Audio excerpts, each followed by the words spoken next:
v.h.s.x? What do you mean? We're back with some more Ghostface today, of course. We're gonna have a bit of a longer video for you guys today.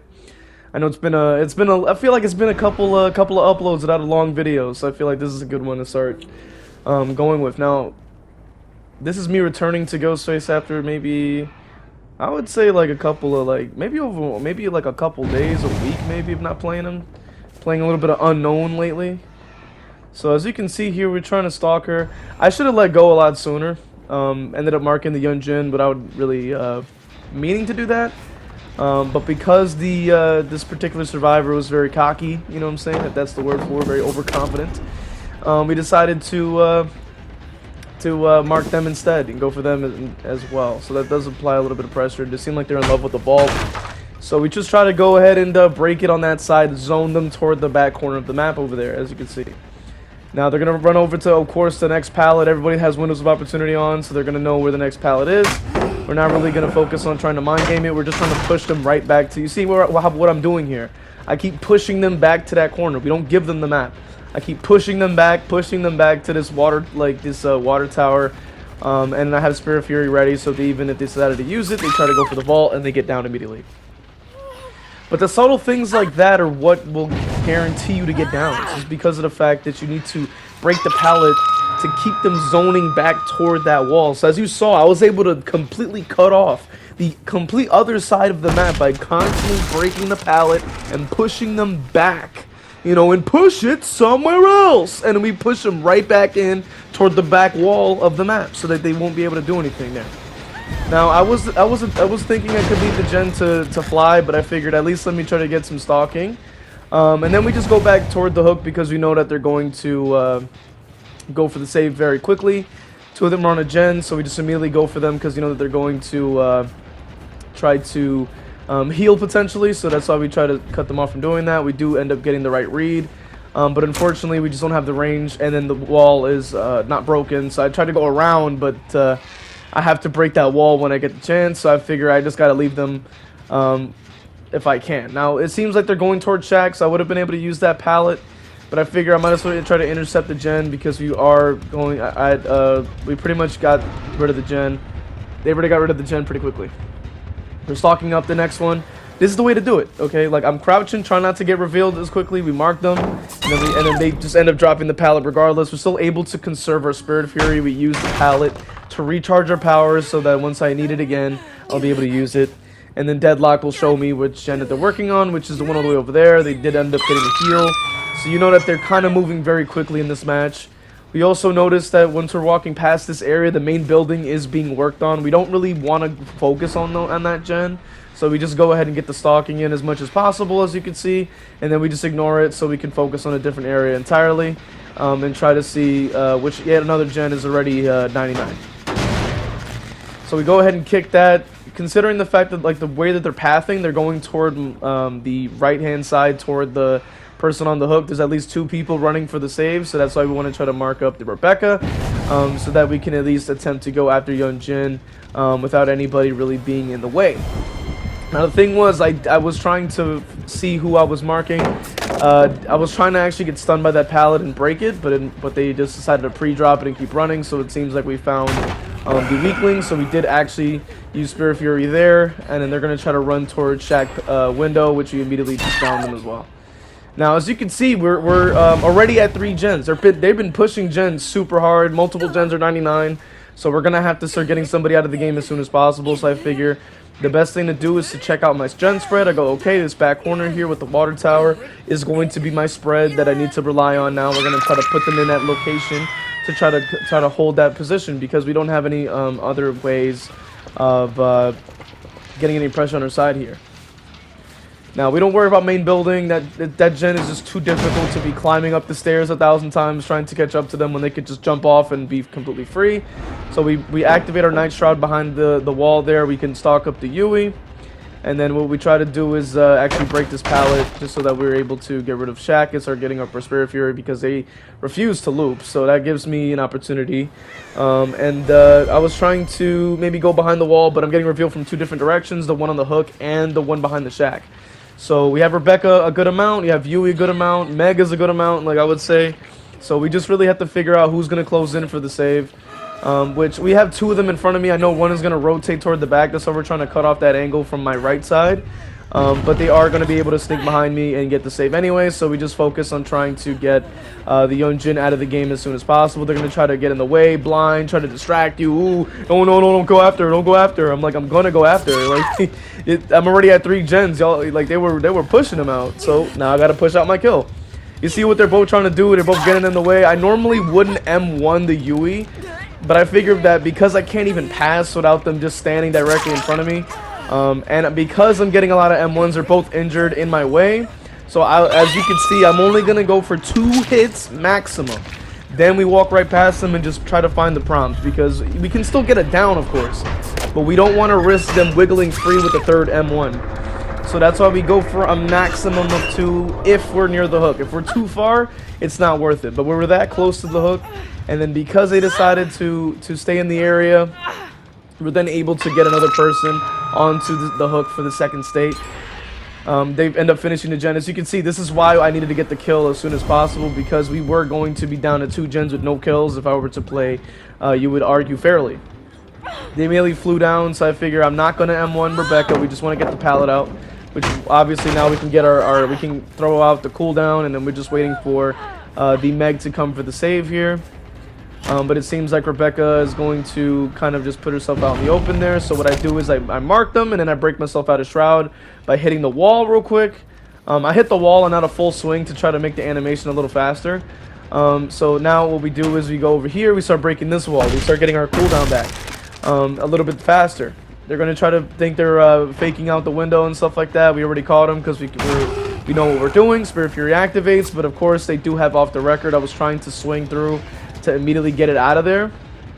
Now this was a misplay, right? Because with off the record, if you notice that they have off the record and you have about 3 survivors, what I would tend to do is I would try to let the survivor just kind of run off, because keep in mind that if they want to keep their endurance, they're gonna have to not heal anyone. They can't do the gen, so they're gonna have to stand around, and they can't heal themselves, because if they heal themselves, touch a gen, touch a hook, heal, do any of those things, it's a conspicuous action, and then their 80 seconds of endurance disappears. So we once again mark Rebecca from across the map. I don't really recommend doing that all the time, as you can see, because they could just wait and then start to use live and fly off and waste time, which is not really what you want to do. But I figured because I wasn't sure which survivor it was, I thought it could have been maybe the Meg. I wanted to at least start stalking them and seeing what the vibes are. And as you can see here, that they want to fly backwards and use the pallet. You know, it's the usual survivor tactic. They try to you know, use the extended prompt to try to get it down. But as you can see here, the gen is already about to fly, and we know that 2 survivors are injured. We're gonna leave her on the ground. Both of them are trying to rush out the gen, and they're both injured. In a situation like this, you already know what I'm about to recommend. You leave them on the ground and you go after the 3rd person. We can completely shift the game to our side. Now, for some reason, I didn't get the hit there, but as you can probably assume, I cannot break this pallet. This is a key important aspect of this chase here, is that I cannot break the pallet. She must have resilience, by the way, because I feel like her animation's a lot quicker than normal. But anyway, the fact that we are able to have bloodlust in this situation is honestly the best case scenario. Thankfully, Rebecca was crawling away, so she couldn't get the pickup, which is awesome. And then that'll allow me to finally break the pallet. The reason that I don't break the pallet is that if I break the pallet, that'll give them plenty of time to get the pickup. And that person who picks up can pick up the other person. And then from there, it completely will just completely shift the game back to them. Now they have everybody still standing, and it's still going to take me more time to down everyone again, rather than just downing who I wanted to down first. Now, another little tidbit I did here was, as well, I made sure to take out the person who was deathhooked first, because they could have Unbreakable, they could have Deliverance, they could have anything that could possibly give them a second chance, a 4%, it could be anything like that, right? So I figure I'm going to make sure I eliminate one survivor that I know was dead, and then we specifically wait it out so that the 4% can come through from Rebecca. And then that's when we hook the last one, just to completely confirm our win before somehow a second chance pops up and we're not ready for it. Because some survivors may wait until you pick up their teammate to start to attempt the 4%, which is obviously not what we're going to do. We play it safe. We decide, you know what, we're gonna let them try to 4%. We'll just go around, break walls, and just make it a little bit easier if they do end up 4%ing. And then from there, we then can chase them if we need to. But obviously, no 4%, so we then win the game. And then we're just getting some free points by breaking stuff and whatnot, and then we can go ahead and take a look at the builds. And then the UE did in fact have resilience. I had a feeling that the animation was very fast. But with that being said, we can jump into the next one. We find ourselves on the game map, so we already know we have our build for this occasion. This is why I never really changed my build at all, because there's a lot of the time where you're going to end up on Hawkins, you're going to end up on the game. And you can see here, we're getting some very solid stalking. We decide to M1 Bill. Okay, in a situation like that, because I knew that they were going to spawn in that direction, I just figured that they would be toward the top, I would assume. Well, I guess not toward the top, but I kind of assumed that they'd be on the same floor. You can see Sable trying to fly in for a body block. She knows she's been marked quite a bit, but we just walk right past them because Bill thought that was his saving grace, so we then go ahead and knock them down. And then they actually started getting on the gen to my left. So, but because they were trying to disrespect, you know what I'm saying, we'll get to them in a second. But first, we try to go after the Sable here, but we figure I can't continue to go after her because they can immediately pick up Bill. So we just break ourselves out of Shroud to put it on cooldown. We pick up Bill, put him on the hook, and then we can start to defend our position here. We have a hook here, we have a gen. With probably the most progress in the map right now, so we specifically tried to give it a kick, and then we'll just go ahead and defend the objective, which, as you can see, they ran down the stairs. So we just stay within this proximity here.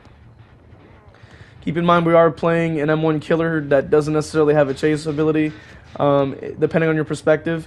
We also notice, okay, they're probably on this gen over here. We're gonna take a quick look. It seems like we're trying to actually mark them because we know there's two Sables, but it turns out this is the Sable that was exposed. But unfortunately, we're not able to go after her, and she's going straight for the stairs. If I go down that stair, that chute, it's gonna be a complete loss for me, because then I'll end up into Pallet City. Would have lost the expose. It would have been a complete waste of time. That's why we stay near Bill, because we have the gen, we have them on the hook. We are in the power position. As you can see now, somebody else is flying in. Here's what we do: we wait till they grab onto Bill. That's when we can confirm the trade. That's what we try to do. We try to make sure that we can cancel the animation, and then we force out the trade so that we can immediately go after Bill again. Now, depending on what he does here, he does start lagging, so that does give me the advantage here. Thankfully, lag works in my favor for once. So now we're able to once again shift the pressure now to this gen that has the most progress. You can see how I'm sort of shifting the game to my side. They're playing my game. I don't play theirs. So Sable being exposed was a crucial aspect, because now we're able to go ahead and mark them up while they're healing. This is why I constantly say that you don't need nurses calling and Sloppy Butcher on Ghostface, especially due to the fact that he can expose people at any health state. So it doesn't really matter if they're healed or not, because you will still make them one shot anyways, as you saw there. Now we're starting to mark up the Nicolas Cage here. That is the play. That is what we try to do. We try to mark as many as we can, just so that we can have them ready to go when it's necessary. Now we continue to go after Bill again. We have Spirit Fury, so it really doesn't matter what he does. He does pre-drop. That's completely fine. We just break it, get our power back. We're gonna need it for later. Nicolas Cage is trying to distract me. See, the other one is trying to jump in. Now here's a bit of a fumble. I was trying to get them to go away from the pallet, but they ended up just using it, which is unfortunate. But we don't hit any of them. Which I know it's tempting to do so, but you need to have restraint when you do play Ghostface. Now you're going to see here, this is a situation where the whole lobby decided to come out and try to defend Bill. I figured that I was just trying to figure out where he possibly could have ran off to, but as you can see, they're all off of gens to try to get down in his place. So this is what we try to utilize. We're just trying to, you know, get into a good position so we can start marking up some of the things here. But you're going to see that Nicolas Cage is running directly through me, so I'm not able to get as much marking. So all we do is just wait it out. They keep thinking I'm going to chase them for some reason. I really don't care about them until I'm in a solid position. And it's a good thing I started stalking them off of the hook, because now Bill's fully healed with half stock. This one's busy wasting pallets. She's busy standing there trying to BM. Doesn't matter, right? Because now look who we find. We just found the Bill. We found Nicolas Cage here in the corner here. And what we can do now is just start going after the Nick now, because we know he has a flashlight. So we have Spirit Fury charged. He's probably going to camp the pallet as they always do, and then we immediately down him. And then we can start placing them into the basement. As you can see, with just a small, you know, with little things like this are what completely shift the game. As you can see, the gens are still going to fly. But as you can see, like now we're forcing at least 2 people to be injured, 2 people to be hooked. They do end up getting picked up, because of course they do. But we have our power charge, so no matter who we go after, it could be an easy down. And that's exactly what we're looking for. Now, obviously, we go after the injured person because we don't see anybody else. There's a hook right next to me, so no matter where we go, we also broke the pallet earlier. And then there's also a pallet ahead of me that we know that already. But we just go ahead and just get the M1. I guess they started wiggling around because they're salty about it or something, as survivors tend to do. So what I decided to do, I noticed there's a hook upstairs, but I realized let me hook them closer to the basement because that's where they just were. They just got the save. And then it also brings me closer to the basement. From there, I'm going over there. I'm going to try to go ahead and see if they're still in there trying to heal themselves, which they are, of course. So then we start marking up the bill. We knock him down. That's the one we wanted since the beginning. And we don't hit Nick. We do not hit him. He's already 50%. We can use that. We use that for later. We just want to get Bill out of the game because that's what we wanted, obviously. And it's specifically making sure that we can get everyone else one shot. We're going to actually make our way toward the hook because you know that there's somebody injured. This one's actually quite marked. She keeps saying, come here, and then immediately she gets marked. So I know she's probably, you know, I think she ended up getting pretty mad about it. So we were able to just down her immediately. She's like, oh, come here, come here, come here. And then just running off and then just gets one-shotted. I can't even imagine. So, again, she gets hooked. We put her right there. We know the other Sable's probably getting healed. We see scratch marks, so that's probably either the Nick, I would assume, or the other one who's healing, which is Sable apparently, who's trying to use her perk, so she just gives up. Which we immediately get rid of that. So the other one gives up. We start putting this one on the hook as well. And hilariously enough, as we go to hook this one, I would have assumed they would have like maybe unhooked themselves in the basement, but I guess not. So we actually make our way back toward the hook because the Nicholas decided to save the Sable, which the Sable here actually decides to give up, as you can see. We started marking them, and you're probably wondering why, if they're already injured and stuff like that. But it was just so I could just get some more points. You know, it's really just for that. Because I figured the game's already over completely. So I was just waiting out the cooldown. I figured maybe Nicholas might go for the basement again. Maybe could get the save. But either way, yeah, she gives up. So we immediately just start leaning over here. Start getting our stock. We can go ahead and do that. And then we just go ahead and get the free marked stab. Just so we can get some extra points out of it, of course. And then from here, we try to just look around for Nick, because we know that he is the one that we want to, he's not the one who lives. So we want to make sure we take him out as soon as possible. Now, we try to walk around, give him a chance to maybe get closer to him and pick him up, until eventually we actually start to hear his breathing and footsteps, because it was actually very quiet around the area. None of the gens are being done or anything, so it was completely silent for the most part. And we're just like kind of we were actually able to listen in and hear the Nick like running around above us. So I was kind of like, when I stopped there is when I kind of heard him. So then I was like thinking he may like try to like close in from some direction. We actually see his shadow. We started trying to mark him up, which, as you can see, we actually have him marked now. So he's on the chopping block, which there isn't a pallet here. But because it is the game, there is one around the corner, so we do have to prepare for that. I probably could have swung through it, but we don't really actually do that. Of course, he's running Champion of Light and, of course, Residual Manifest for some reason. Not entirely sure why they run that together. It's really kind of a wasted combination, I would say. Like, you're really just dedicating a lot of perks to a flashlight blind. And applying blindness probably is not going to be that useful, especially with the flashlights when people have eyesight. But hey, I'm not gonna question it. So he does that thing where they like crouching, then going for the pallet drop. I really don't know why they do that either. It's not like it really does anything. I wanted to get the mark down, but you know, survivors get very petty, so they decide to fly into lockers when they're the last one. The other one also just kind of laid there for a while, kind of gave up as well, so we were able to just go ahead and hit him on the hook. And then we make our way back toward the other person, and then we're gonna actually place them in the basement because they did quit, so they're not actually gonna wiggle. So then I wanted to also get the challenge for putting them in the basement to get some more blood points, so we can get as close as we can to P91. So there you have it. let's go ahead and jump forward to look at the builds. Overall, I would say it's a pretty sweaty items, but nothing too strong, I would say.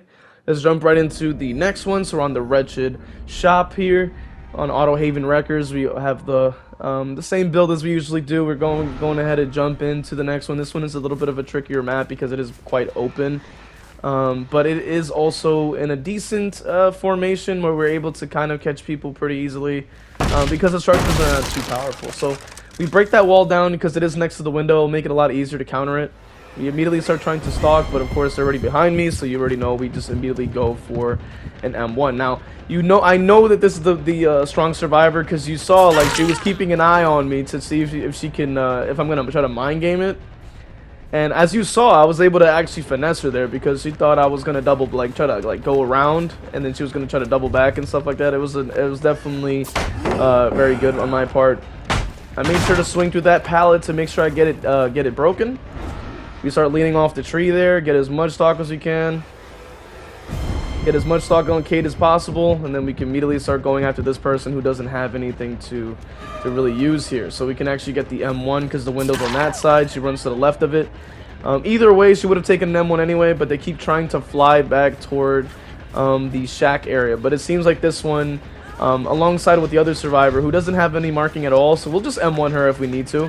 But we're specifically focusing on getting the Michaela on the ground. The Kate is just wasting a pallet, which is beautiful for me. Now we have Spirit Fury charged. We can immediately start going for the pickup, and we can see what we can do. So we placed them on the hook right there. We know Meg ran off to shack to go heal themselves, so they weren't on a generator, which means the main building gen may be the one that they were working on. We started actually making our way toward the shack because we know that that's where the Meg was. She had a med kit, and she got finessed, and she went to go heal. And we know that they're going to be working on a different generator somewhere else. It seems like they weren't working on that one, so what I decided to do, because we're at 5 gens, and I have Spirit Fury, I figure I can actually just attempt to go after yet another survivor, and actually get them on the ground. She tries to spin out, which unfortunately the aim assist does kind of mess up there. I guess she assumed that my aim was bad or something, but no, that was legit the aim assist. You can definitely see that. Because my camera was facing a different way, but then it got pulled into the right side, so that definitely was the aim assist kind of kicking in there, so she thought that was going to work twice or something. It's not how that works. With that being said, we go back toward the generator. It's the same survivor from before. We just hit them. They do have a med kit, so they're probably going to heal themselves, and we would definitely want to break this generator so that we're able to, let it regress in the meantime and try to defend, but they did end up getting the save very quickly. So we go after the same Kate as before because she is, they are like sort of going for saves instantly, so we know that what kind of lobby we're in. They do go for the vault there. We already knew that, so we go around, try to push them back to that back wall. Unfortunately, we're not able to do that. We do have Spirit Fury, and she's already injured, so that's the whole reason we run the build, is because having the one-shot ability with Spirit Fury Enduring makes it extremely easy to apply a lot of attack pressure. So now we fly back over to where we know the gen was about to go off. Unfortunately, we weren't able to stop the gen, but we were at least able to bring them closer to that area where most of the survivors are. We keep the action in this general area. Okay. Now, and we try to go back over here, but of course they're immediately going for the save immediately. She starts running towards me, so I guess that means that she wants to go down, which is completely fine. We do try to wait it out long enough and attempt to at least hit them at the window, but it didn't really seem like it was going to let me get the down there. I guess maybe, I'm not really sure what happened there, but they are kind of lost, so we did find the weakling, thankfully, so that does allow us to just go ahead and down them. Now, we can just go ahead and use the hook here. We know where at least 1 to 2 survivors could possibly be. They were healing as well, so that means like they weren't on the gens. Just place them right there. And now we at 4 gens are able to, or maybe at 4 to 3 gens, I would say, in that range, are able to eliminate the survivor as we're supposed to do in order to leverage the game to our side. Now we start going, we know that they're probably on that right side gen that I was just looking at, but I figured I'd take the left just in case. Seems like they're actually going toward the right side of the gen. You can see this one's walking, I'm assuming, because of sprint burst, so we just go ahead and break the gen in the meantime. Take a look back around, see where the Kate possibly could have ran off to. She starts vaulting to try to bait for the chase. We just go ahead and follow long enough just so that we can get our power back, and then we immediately start to go for some more stalking as soon as possible. that is the strategy that we want to utilize. We go ahead and start marking them. We do not finish marking them, okay? We stay at range and we just save them for later, so once they're in a more favorable position for us, we'll be able to use that to our advantage. Now, we notice that this Meg here doesn't really have any stalking. She decides to waste the pallet as usual, so it's nodding for some reason and going for blinds. I really don't know why they're doing that. They just wasted shag pallets. All I did was just back up. This one's trying to walk behind me. I had a feeling that they would do that. I could just kind of tell by the way they were playing. I was like, yeah, this one thinks they're smarter than they really are. So we just go ahead and just down them within seconds. Pretty easy stuff. And then we can immediately just hook them right next to the gen that got blocked with deadlock. Now this gen has a good amount of progress. If I had the basement, I would have used the basement, but unfortunately we did not. We just go ahead and give this a kick. As you can see, this gen has a good amount of progress, so now we're able to shift the game again. Now we notice toward the left side, there is a good gen spread, but we're not going to use that just yet, or if at all, because we don't really need to.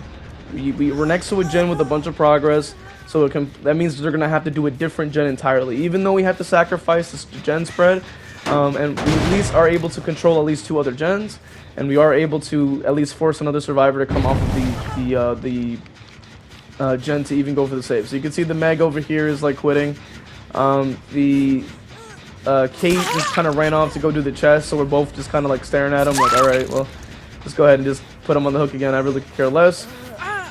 And then we just go ahead and place him on the hook again, and then we'll immediately start to go after the Kate for just a bit. We're not going to mark her just yet, but we just want to just bait her to drop down from the hill, which she had balance, so she just kind of zooms off, so we don't really care. We save them for later. We already have a powerful position here. We don't have to leave the area. Because of the fact that gen has had the most progress in sparking, and then also there's a person on directly next to it. We could defend both simultaneously. She does give up, which works out in our favor.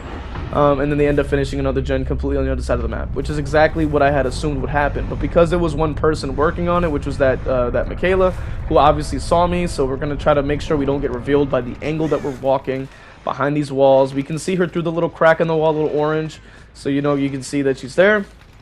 Once that way, we're just going to focus on marking her as much as possible, so that we can immediately go after her very easily. Now we try to mind game it here to get her back against the wall. That's mainly what we're wanted for. We go ahead and break it to keep her zoned to this back corner of the map. As you can see now, because we zoned her into that location, she has nowhere to go. She immediately goes down. And then we also notice in the distance we see the Kate, who's been 99 this whole time. Okay, it's very crucial that you strategize around these things. Like having your stalking as 99 when you need it to be is immediately what will allow you to be able to leverage the game to your side with just your strategy and footwork alone.